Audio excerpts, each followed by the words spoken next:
Okay friends, in today's video, we're going to be talking all about how I set up my iPhone for ultimate productivity. Like how I've set it up, how I've kind of been minimalistic. Now I'm just going to say this is not exactly perfect. This is just what works for me. It's a recent discovery because I used to just have all of my apps color coded because I saw that was pretty. However, that was not functional and I didn't like it and it was terrible. So I really like the way that I have it set up now.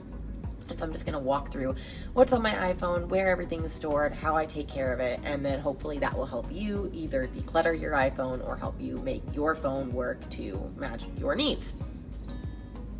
Hi, if you're new here, my name's Rainey. I am a Teacherpreneur productivity mentor, so I help teacherpreneurs master their time and energy while scaling their biz so that they can ditch the hustle and grind, break up with busy, and stop sacrificing their mental health. And so on this channel, I provide teacher seller tips, productivity tips, strategies, time management stuff, all of those things. Sundays are more productivity based, and Wednesdays are more teacher seller based. My goal is to help you be the best teacher seller you can be so that you can work less and make more. So if that interests you, then like, subscribe, share, all of the things. But we're going to dive into what is on my lovely iPhone today and just walk through how I utilize it to maximize my productivity. Okay, so when you open my phone, this is what it looks like. I have my widget at the top with the date on the calendar. I just really like having that because there's so many times where I always have to know oh, what day is it? And it's just really super easy to have right then and there. So I like using that. Then let's go over into my everyday thing. And I know that most people are screaming about my Gmail. However, I just took a Gmail course and they taught us how to actually organize our Gmail so that we have no emails in our inbox. And I have 6 Gmails. So I've done that to 5 and there's one that is just kind of too far gone and I've just pushed it to the forefront and it's a spam email anyway. So that doesn't really bother me, but it's fine. I was going to clear it before this video and it just didn't happen. Okay, so then the next thing that I do from here is this is my everyday folder. Now I know some people don't want to have their Instagram and their Facebook somewhere that's easily available, but for me, I just uninstall it at the end of the night when I'm home with my family, and then that's the easiest thing to do there. So of course I have my Instagram, I have my camera, I have my calendar, which I do actually use the Apple iCal. I know some people will just stick solely to Google Calendar, but I like to use it. I use it for lots of things. So I actually do use my iCal. And then we have Notes app. I am notorious at not using this in a proper way. I have so many notes and they're all scattered throughout. Whenever I have an idea, I just kind of scramble it in there. As you can see, it's not organized at all. And so I need to stop doing that. And then I just would be better organized. So the notes one, we're actually going to be moving soon because I have better ways of organizing my notes here and there. Then we have the photos one for photos. We have Facebook, of course, which if you also want to minimize the amount of time that you're on these apps, also turn your notifications off. I have Facebook notifications turned off. I have Instagram ones turned on, but I'm probably going to turn those off soon as well. That way I don't actually know that I have notifications unless I go into the app personally. I think that is a lot better. Then we have Gmail. Like I said, I have 6 Gmail accounts. How did I get to 6? The world may never know, but we're at 6. And so that's where I'm at. The Routinery app is a new development that I absolutely love. I've only played around with it a little bit, but basically you can add your routines so that you can actually check them off as you go. So for example, I have my work morning routine, which right now it says drink water, do a weight check, change my clothes, brush my teeth, check today's schedule, and visualization. And then I would actually also add my TPT work stuff into it too. But I could press play and it would immediately start tracking it for me. And so the Routinery app is actually really cool if you have routines that you want to get consistent with. So definitely check out Routinery. And then after that, we just have Spotify because I use it all the time in my classroom. So I have it in the everyday section because I use it every single day. Then I do have a My Business folder. I just have things that I readily need available for my business. So I have my Google Drive because I use my Google Drive all the time, every day. My YouTube because I have 2 YouTube accounts, so I'm always on YouTube. Airtable because I use Trello more than I do Airtable, but I do have a couple of things that I have in Airtable, like my content idea bank and things like that. On the Go is a fitness app. It is for me to check and see what classes I have available.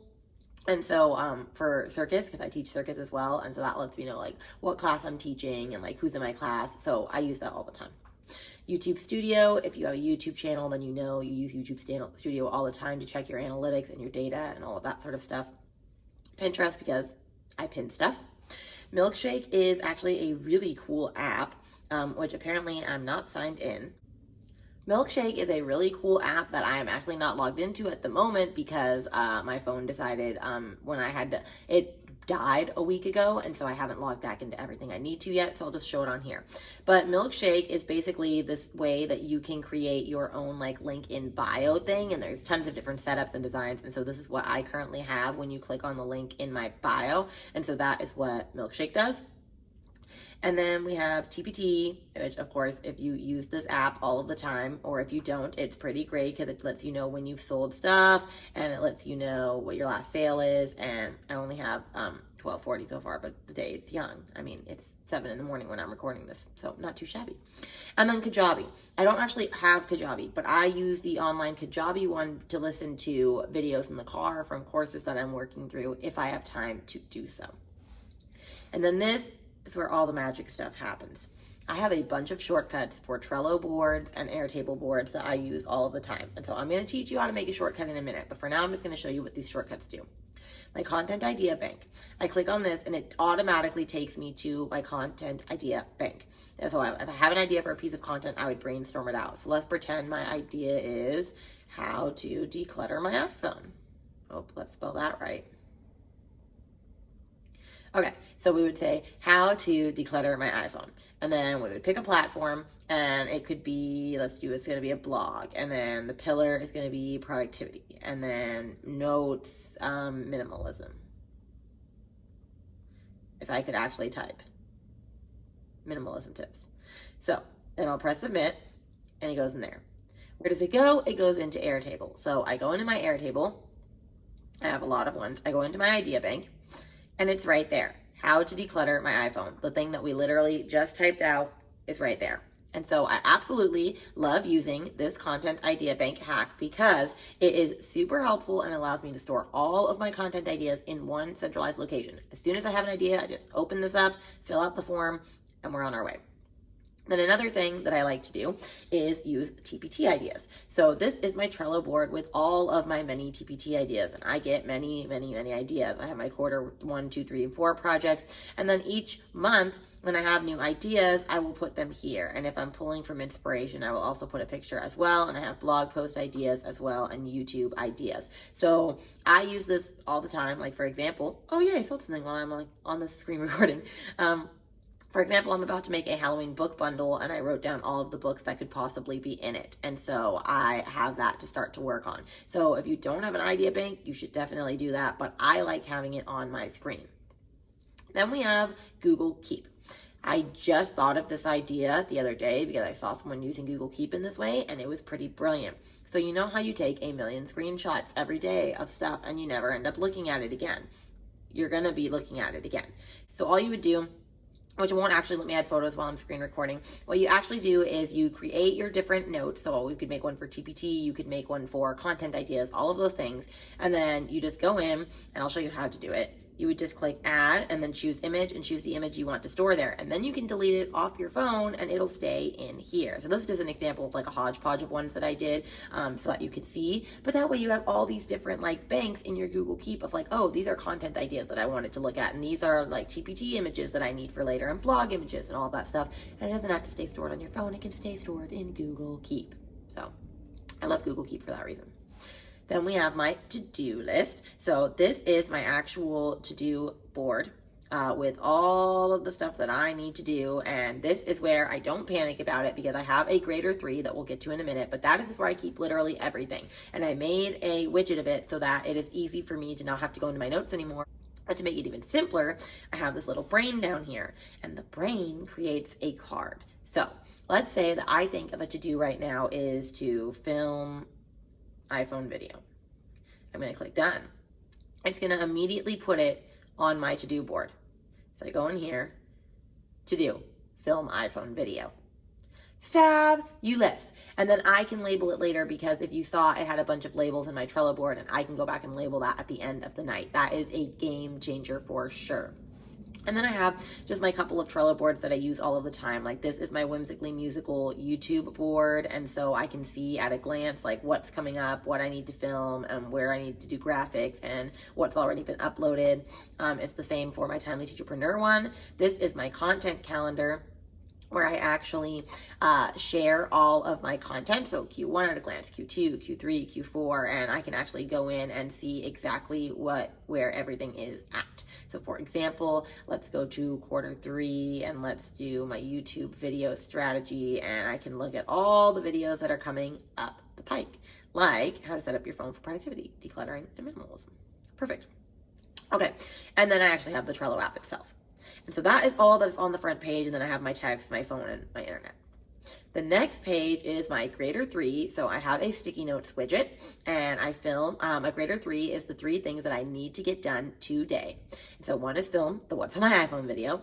2 is add 2 posters to my Hispanic Heritage bundle because my husband finished last night for me. And then 3 is to look over my TPT ideas to see what is next, like what I need to start making next. And so I like this widget because you can just click in here and then actually start to check stuff off as you do it, which I'm going to check that off because I'm filming this right now.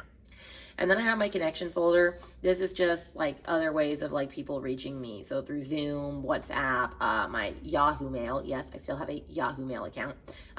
IG Messenger, or Facebook Messenger, because I message some of my friends through that, and then Group Me. And then last but not least, this is like the one that hopefully no one ever goes to. I have a nice little widget, be stronger than your excuses. I have the battery one. I like having that. I look at that all the time. And then I have a read/listen one. So I have like my podcast app in there, Libby, which allows you to check out books from the library, like on audiobooks. Book of the month, because I have a book of the month subscription. So I choose a new book every single month to get, or I choose 3. Audible, because I sometimes listen to books orally, but not often. Books, I actually have a couple of books on the actual like app. Music for iTunes. Book club, I'm also in Reese Witherspoon's book club, and so I like having her app as well. Kindle, you know what Kindle is. It is the same exact thing that you would do to read on your phone. And then Goodreads, I use Goodreads all of the time. That is probably one of my favorite apps to use, and of course I'm not signed in, so I'm not going to show it right now. But basically that just allows you to keep track of like where your books are and where you're at in books, and I use it for book recommendations. And then this is a new one that I haven't actually looked into yet, Storygraph. I've heard it's really great for recommendations for books, and it's not owned by Amazon or Jeff Bezos, so it's a lot better. So I'm definitely excited to do that. And then these last 2, Read Scripture, actually allows you to like see a video of the passage that you're about to read before you read the Bible. So I really, really love that. And then of course, Bible app. And then I have my creation app. This is where I use different things for editing and whatnot. I have iMovie. I have Lightroom, which is where I go and edit all of my photos. So you can tell I just edited that photo. So I have all my photos in there. And then I have voice memos because I use voice memos all the time. Most of these are song ideas because I write a lot of songs. So I use voice memos all the time. Move Stash is one that I use if I want to film in my classroom, but I want to blur my kids' faces out. That's what I use that for. Layout is, I use that mostly for like my weight loss progress pictures when I'm doing like a new program. InShot is really good at creating like stories and reels and all of those things if you want to like add video and audio and like all this, then text and all of these things. Color Story is the one that I use to batch edit my photos, which I've definitely done before, but I love it because, let's pretend I'm batch editing this. I love it because you can do it all at once, and so I could just click this and I can add filters and I can change like all of this different stuff to it. So I love Color Story. And then Hyperlapse, I actually just discovered that allows you to make basically like faster videos for like YouTube and stuff. And then later is how I schedule my Instagram posts. And then we have my productivity section. Focus Keeper allows you to do, which I'm not signed in right now, allows you to do Pomodoro. So if you don't know what Pomodoro is, that's where you set a timer for 25 minutes, you work on something nonstop for 25 minutes, and then you turn it off when you're done, and you take a 5-minute break. And so I could make this right now. I could make a new task and put film and press start, and it would do a 25-minute timer for me. Beautiful. Wonderful. I love it. Okay, so that's Pomodoro. And then we have the app Forest, which I love that app as well. I'm not signed in, so I'm not going to show you it right now. But the app Forest basically allows you to make a little tree that you want to save, and you put how much time you're going to work for, and you're not going to touch your phone during that time. And if you're successful, the tree grows, and if you're not, the tree dies, and it stays dead in your garden for a while. So it shows you whether or not you're good at actually like not checking your phone when you're supposed to not be on it. So Forest is a cute little app for that. And then I have food. Yes, I know I like pizza and Starbucks, whatever, it's fine. And then I have my settings one. That's just like the stuff that I need like every so often, like calculator, settings, contact, my clock, my Wells Fargo, and my Venmo. And then I have break time. This is when I'm taking a break for Hulu, Netflix, TikTok, or Apple TV. I also just have my Shazam in there because, yes, I still Shazam songs if I think that it's a really great song. And then I have the battery thing like I talked about. Miscellaneous, I have One Night Ultimate Werewolf because my friends and I play that game all the time when I go home. I love that game so much. Clue is for me tracking my period. Pretty simple. Clubhouse is Clubhouse, the app if you've never heard. It's kind of like where you can listen to like podcasts in real time. Hatch Sleep is for my son. It's for his alarm clock in his room. Baby Tracker is the tracker that I used to track when he ate, when he pooped, when he peed, when he was little, and I just kept it and it does milestones because I don't want to forget that app when we have more kids. And then Amazon Alexa is just for my Alexa. And then we have the tech one. This is like stuff that I use pretty regularly, but like not all the time. So my good notes for my digital planner, because I don't use it on here, I use it on my iPad. The files folder, I don't use it very often in here. Google Docs, Turbo Scan is where I can actually scan documents and print them from my phone. Snip Notes I've used before for like to-do lists and stuff. Google Photos, because I also back up everything into Google Photos just in case, which I'm so glad I did, because when my phone did the butts last time, I was glad I had that. HP Smart allows me to print from my phone. Google Calendar is Google Calendar. And then Sticky Notes is the widget that I used to make this Grader 3-1. And then I have, last but not least, iPhone apps. This is just where I put apps from the iPhone that I just didn't feel like I wanted to delete, like my wallet, my iTunes Store, Shortcuts, the App Store, Find My iPhone, FaceTime, Maps, Widgetsmith Weather, and GarageBand. Now let's talk really quickly about how you make shortcuts like the ones that I did on the front. So let's say that you wanted to create a Trello board or add a Trello board list. Let's do this as an example. You would go into, not here. You would actually go into the dots, but you would press plus from the beginning. So let's just do that. You would press add new shortcut. And let's pretend that I did that already. I have add new shortcut. I created it. I called it GPT Ideas. My shortcut was to go to the web and to open a URL. And so then I actually went to my Trello board and I copied the link and I posted it right here. And that's all you have to do. Now, if you want to change the picture to make it whatever you want it to be, let's do it as one that I don't have yet. Okay. If you want to do that, you go in here, you click the three dots, you would click add to home screen, and then you would change what the photo is going to be. But I don't want to actually add open podcast into my thing. Now, I know some people that also add widgets for like things that they use every day. Like maybe, for example, you want one for like, I don't know, open this specific digital planner, you could do that. Or like if you listen or you want to start a Pomodoro session, maybe you could have like a widget just for that, like right here. Like maybe I'll add that. But this is all I have on my phone right now. I keep it pretty consistent and easy to find everything, and everything is like not super crazy and hectic, and I have exactly what I need on the front screen, the stuff that I use all the time, so that it is easily usable for me. And then it won't let me record my lock screen, so I'll just post a picture up in here, but my lock screen is just my schedule for the year, because my schedule is very crazy in the sense that normally I would, in like a normal school, you would have like first grade specials all at the same time, and they would have it once for the day, but sometimes I have both of the classes in one day, and so they have specials twice, and it's very weird and it's confusing, and so I made my lock screen that so that I would be able to know. But I hope this video was super helpful for you, and so that you're able to kind of see how you could set up your iPhone in a way that will best serve you. Definitely utilize the Shortcuts app. If you don't have an iPhone and you have an Android, I don't know how to help you. This video was just mainly for iPhone users, but I still hope maybe it was helpful for you in figuring out how to organize your iPhone. But like I said, make sure to like, subscribe, share. If you have ideas for future videos you want to see, link them down below. And then with that, I will see you on Wednesday with another Teacher Seller video. Bye guys.